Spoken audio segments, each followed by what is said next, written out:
നിങ്ങൾ അവരെ പിടിച്ച് തല്ലുകയും നിങ്ങൾക്ക് ഈ പ്രാവശ്യം ഈ മാസത്തെ പൈസ തന്നിട്ട് ഈ മാസത്തെ പൈസ നിങ്ങൾക്ക് പറഞ്ഞ പകുതി പൈസ തന്നു കഴിഞ്ഞിട്ട് നിങ്ങൾ അവരെ പിടിച്ച് തള്ളി അയാളെ ഉപദ്രവിക്കേണ്ട കാര്യമാണ് നിങ്ങൾക്ക്.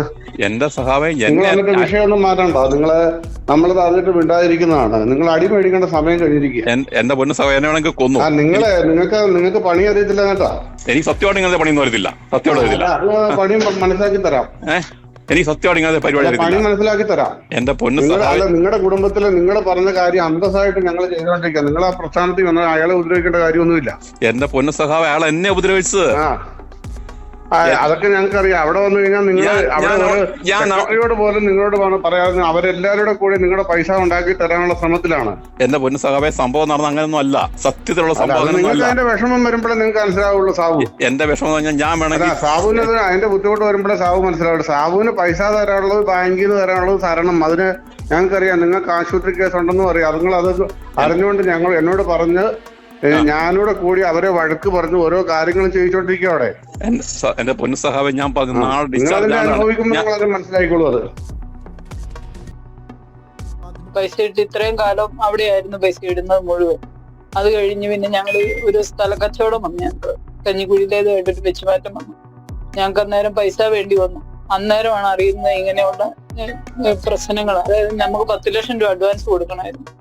അഡ്വാൻസ് കൊടുക്കാനായിട്ട് ഞങ്ങൾ 10 ലക്ഷം രൂപ ചെന്ന് ചോദിച്ചു. ഒത്തിരി പൈസ നമ്മുടെ അവിടെ കിടപ്പെടുന്നേരം 10 ലക്ഷം രൂപ ചോദിച്ചപ്പോഴത്തേക്കും അവിടുന്ന് വെപ്രാളപ്പെട്ട സെക്രട്ടറിയും ബാക്കി എല്ലാവരും കൂടി ഇങ്ങോട്ട് ഓടി വന്നു, കടയിലോട്ട് ഓടി വന്നു. അങ്ങനെ പറ്റത്തില്ല, ഇപ്പൊ പൈസ ഉണ്ടാകാൻ നിങ്ങൾ അങ്ങനെ പെട്ടെന്ന് പറഞ്ഞ കാശ് ഉണ്ടാകുന്ന കേസല്ലെന്നൊക്കെ പറഞ്ഞു. അങ്ങനെ ഒത്തിരി പ്രാവശ്യം ഞങ്ങൾ നടന്ന് കുറച്ച് പൈസ ഞങ്ങൾക്ക് ആദ്യം തന്നു അഡ്വാൻസ് കൊടുക്കാനായിട്ട്. ഒത്തിരി പ്രാവശ്യം പുറകെ നടന്ന് റിക്വസ്റ്റ് ചെയ്ത് കരഞ്ഞ് ഞാൻ പല പ്രാവശ്യം ബാങ്കിൽ നിന്ന് ഇറങ്ങിപ്പോയിട്ട് വന്നിട്ടുണ്ട്. അത് കഴിഞ്ഞാണ് പൈസ കുറച്ച് തന്നത്. അങ്ങനെ ഞങ്ങൾ സ്ഥലത്തിന്റെ അഡ്വാൻസ് കൊടുത്തു. ബാക്കി പൈസയും കുറേശ്ശെ ആയിട്ട് തന്നു. സ്ഥലം മേടിച്ച് ഞങ്ങളത്. അത് കഴിഞ്ഞ് ഞങ്ങളുടെ പൈസ ഞങ്ങൾ പറഞ്ഞു ഞങ്ങളുടെ പൈസ 1 വർഷത്തിനുള്ളിൽ ഞാൻ ക്ലിയർ ചെയ്ത് തരണം. കാരണം ഞങ്ങൾക്ക് പല ആവശ്യമുണ്ട്. കാരണന്മാർ വയ്യാതെ കിടക്കുന്നതാണ്. ഞങ്ങൾക്ക് പല ആവശ്യമുണ്ട്. കുട്ടികളുടെ വിദ്യാഭ്യാസം, പല കാര്യങ്ങൾക്ക് ഞങ്ങൾക്ക് പൈസ വേണം. അപ്പൊ ഞങ്ങളുടെ പൈസ 5 ലക്ഷം രൂപ വെച്ച് മാസം തന്നേക്കാന്ന് പറഞ്ഞു. ബാക്കി അത് ബോർഡ് മെമ്പേഴ്സ് എല്ലാം കൂടെ കൂടിയിട്ട് തീരുമാനിച്ചതാണ്. അവരത് കഴിഞ്ഞ് 1 മാസം കഴിഞ്ഞപ്പോഴത്തേനും വാക്ക് മാറിയിട്ട് അവർ പറഞ്ഞു 3 ലക്ഷം വീതം തരാന്ന്. എന്നെ തെരുതെരെ അങ്ങോട്ട് വിളിക്കുന്ന സാവ് പോവുകയില്ല, പരമാവധി സാവ് പോവുകയില്ല. ഞാനാണ് എപ്പോഴും ഈ ബാങ്കിന്റെ ഇടപാടും കാര്യങ്ങൾക്കെല്ലാം ഓടുന്നത്. സാവുവിന് പറയാനുള്ള ശക്തി ഇല്ല ആൾക്ക്. ഞാനാണ് പിടിച്ചു നിർത്തുന്നത് കാര്യങ്ങൾ. അങ്ങനെ 3 ലക്ഷം വീതം തന്നേക്കാന്ന് പറഞ്ഞു. അതും പറഞ്ഞ് വിട്ട് കഴിഞ്ഞ് 2 ആഴ്ച കഴിഞ്ഞവൻ പറഞ്ഞു അതും നടക്കുന്ന കേസല്ല, നിങ്ങൾക്ക് അത്രയും പൈസ തരാനുള്ള ഞങ്ങൾക്ക് അതില്ല.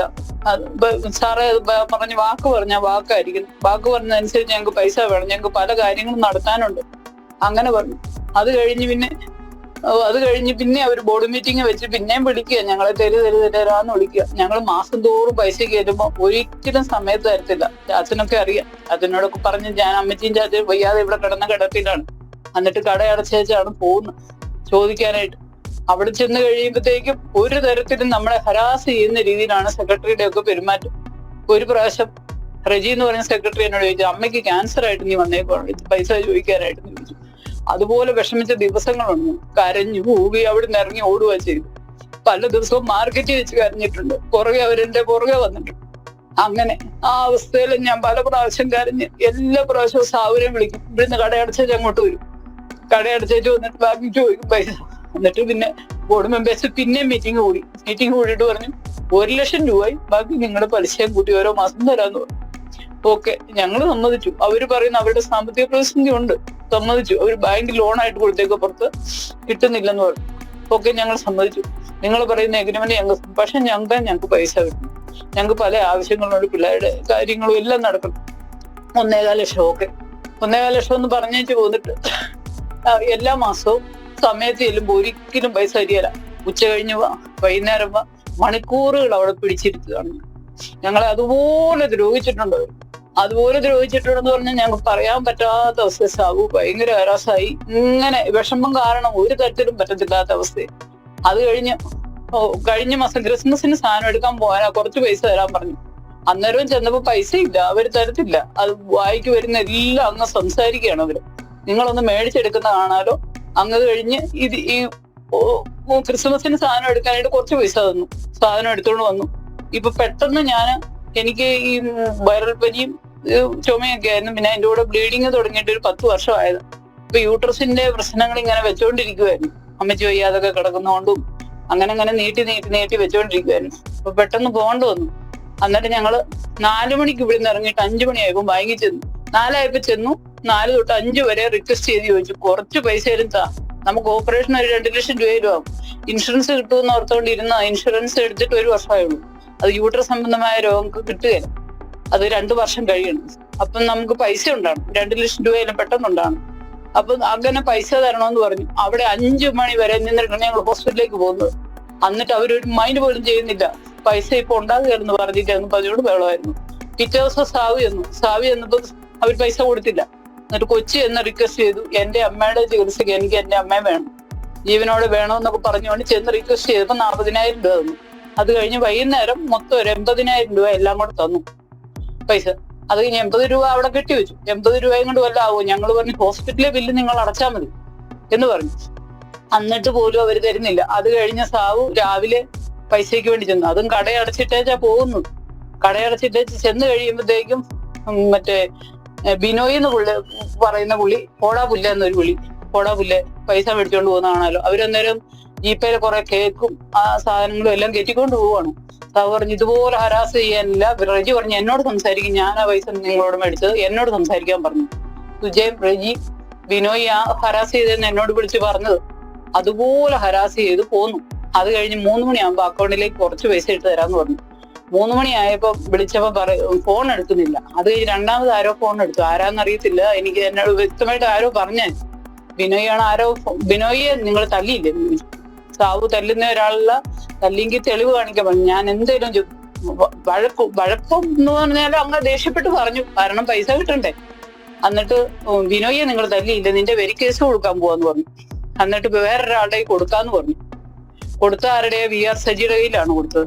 അപ്പൊ VR സജി പറഞ്ഞു നിന്റെ പേര് കേസൊന്നും കൊടുക്കുന്നില്ല, നിന്നെ എനിക്കറിയാം, ഇങ്ങനെ എന്നോട് പറഞ്ഞത്, നിന്നെ എനിക്കറിയാം, നിനക്കിട്ട് ഞാൻ പണി വെച്ചിട്ടുണ്ടെന്ന് പറഞ്ഞു. അന്നേരം താവു വന്നിട്ട് എന്നെ വിളിച്ചേച്ച് പറഞ്ഞു ഇങ്ങനെയൊക്കെ അടി പ്രശ്നങ്ങള്, ഇത് നമുക്ക് ഇനി പൈസ കിട്ടുന്ന ലക്ഷണമില്ല, ഇനി ഒരു 15 ലക്ഷം രൂപ അടുത്ത് കിട്ടാനാണ് ഞങ്ങൾക്ക്. 14.5 ലക്ഷം രൂപയും എന്റെ പലിശയുണ്ട്. അത്രയും പൈസയിൽ നിന്നാണ് ഞങ്ങൾ 2 ലക്ഷം രൂപ ലോണായിട്ട് തരാൻ പറഞ്ഞു. ലോണും ഇല്ല, ഒന്നുമില്ല. ഭീഷണിപ്പെടുത്തുകയും ചെയ്യുകയായിരുന്നു. സാവുവിനെ ആ ലാസ്റ്റ് ദിവസം ഭയങ്കരമായിട്ട് അവർ ഹരാസ് ചെയ്തു. സാവുവിനെ സഹിക്കത്തില്ലാത്ത അവസ്ഥയെ 10:30 ആയപ്പോൾ വിളിച്ച് ഞങ്ങൾ പറഞ്ഞു സാവു സോറി, ഞാനുണ്ടായിരുന്നെ ഒരിക്കലും അങ്ങനെ പോയി ചെയ്യുകയില്ല, കാരണം ഞാൻ എപ്പോഴും സെറ്റിൽ ചെയ്ത് കാര്യങ്ങൾ, ഇപ്പൊ എനിക്ക് എമർജൻസി ആയിട്ട് പോകേണ്ടി വന്നു. ആരോഗ്യസ്ഥിതി വളരെ മോശമായിരുന്നു, അങ്ങനെ പോകേണ്ടി വന്നു. അല്ല ഒരിക്കലും ഇങ്ങനെ ചെയ്യുകയല്ല കാരണം ഞാൻ എപ്പോഴും ഉപദേശിച്ചു കൊടുക്കും എങ്ങനെയും നമുക്ക് മേടിച്ചെടുക്കാം. അന്നേരം എന്റെ നാത്തൂൻ ചേച്ചി ഞാനും കൂടെ പറഞ്ഞു നമുക്ക് അതിനെ കുറിച്ചൊന്നും പേടിക്കണ്ട, ഞങ്ങളൊന്ന് സുഖമായിട്ട് വരട്ടെ, എന്നിട്ട് നമുക്ക് ബാങ്കിൽ പോയി ചോദിക്കാം, ചേച്ചിയും കൂടെ വരാന്ന് എന്നോട് പറഞ്ഞു. അങ്ങനെ VR സജിയാണ് പറഞ്ഞത് നിനക്കിട്ട് ഞാൻ വെച്ചിട്ടുണ്ട് പണി എന്ന് പറഞ്ഞു. അങ്ങനെ ഭീഷണി എന്ന് പറഞ്ഞാൽ ഈ ബോർഡ് മെമ്പേഴ്സ് കൂടുമ്പോ മേടിച്ചോണ്ട് പോകുന്ന കാണട്ടെ എന്നൊക്കെ പറയാറുണ്ടായിരുന്നു. അല്ലാതെ വേറെ ഭീഷണി എന്ന് പറഞ്ഞാൽ ഇവർ ഇത്ര തരാൻ ഞങ്ങൾക്ക് പറ്റത്തുള്ളൂ, അതിൽ കൂടുതലും നിങ്ങൾ വന്നിട്ട് കാര്യമില്ല, ബോർഡ് മെമ്പേഴ്സ് കൂടുമ്പം ഈ ഓരോ ലക്ഷം രൂപ അത്രയും തരുവുള്ളൂ എന്ന് പറഞ്ഞു. പക്ഷെ ഈ സമയത്ത് ഇവര് തരത്തില്ല. 30-ാം തീയതി നമുക്ക് തരേണ്ട പൈസയാണ്. 30-ാം തീയതി ചെന്ന് കഴിയുമ്പോൾ പറയും ഇന്നും നടക്കുകയില്ല, അത് കഴിഞ്ഞല്ലേ ഒരാഴ്ച കഴിഞ്ഞു വാ, അല്ലെ നാളെ വാ, നാളെ കഴിഞ്ഞു വാ, അങ്ങനെ നടത്തി മണിക്കൂറുകൾ ഞങ്ങൾ അവിടെ കുത്തിയിരിക്കേണ്ട ഗതികേട് വന്നിട്ടുണ്ട്. ഒത്തിരി തവണ 1.5 വർഷമായിട്ട് നടക്കുന്നതാണ്. 1.5 വർഷം. ഇനി 15 ലക്ഷം രൂപ ഉണ്ട്. 14.5 ലക്ഷം അതിന്റെ പലിശയുണ്ട്.